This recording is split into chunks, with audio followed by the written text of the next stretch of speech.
evening and welcome to Pakistan Today News from our London studio. I'm Chris Taylor. Pakistan's Chief of Army Staff, General Asim Munir, has held a high-level meeting with Iranian Parliament Speaker Mohammad Baghir Ghalibaf during his official visit to Tehran.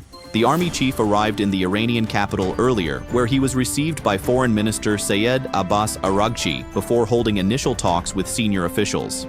According to officials, discussions focused on regional security dynamics and the evolving Iran-US negotiations, where Pakistan is reportedly playing a mediating and facilitative role. The visit underscores the growing importance of military-to-military and diplomatic coordination between Islamabad and Tehran at a time of heightened regional sensitivities. Meanwhile, Prime Minister Shehbaz Sharif has continued his regional diplomatic engagements with a visit to Doha, Qatar.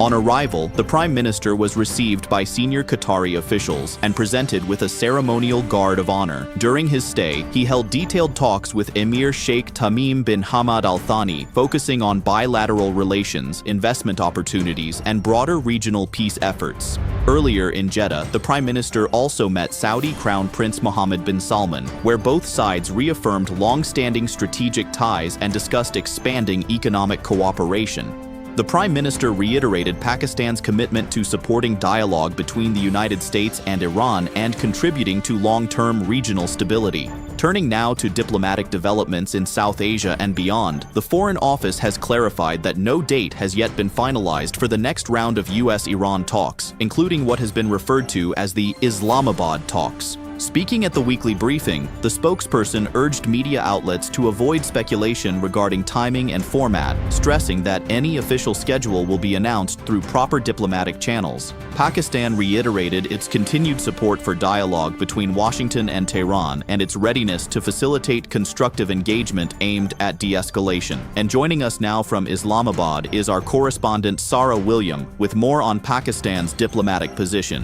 Thank you, Chris. The Foreign Office's clarification comes amid growing international speculation about the timing of US-Iran negotiations and Pakistan's potential hosting role.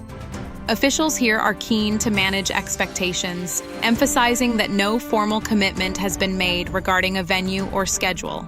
However, diplomatic sources suggest Pakistan remains engaged behind the scenes, encouraging dialogue between the two sides.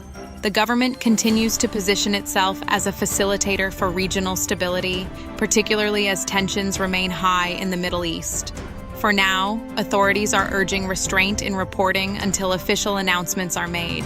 Thank you, Sarah. In another development, Israeli officials say Prime Minister Benjamin Netanyahu is expected to hold a call with Lebanon's President Joseph Aoun in what could mark the first high-level contact between the two sides in years. The reported development comes as President Aoun has suggested that a ceasefire agreement could open the door to broader negotiations aimed at reducing tensions in southern Lebanon and protecting civilian populations. However, Lebanese sources have denied receiving confirmation of any such scheduled call, leaving the situation uncertain and highly fluid. Meanwhile, Turkey has renewed its call for constructive US-Iran negotiations, urging both sides to work towards transforming the current ceasefire environment into a durable peace framework. According to reports, Ankara said it remains in close contact with Washington, Tehran, and mediator Pakistan. Turkish defense officials stressed that continued engagement is essential to prevent further escalation and added that regional diplomacy must focus on long-term stability rather than short-term containment.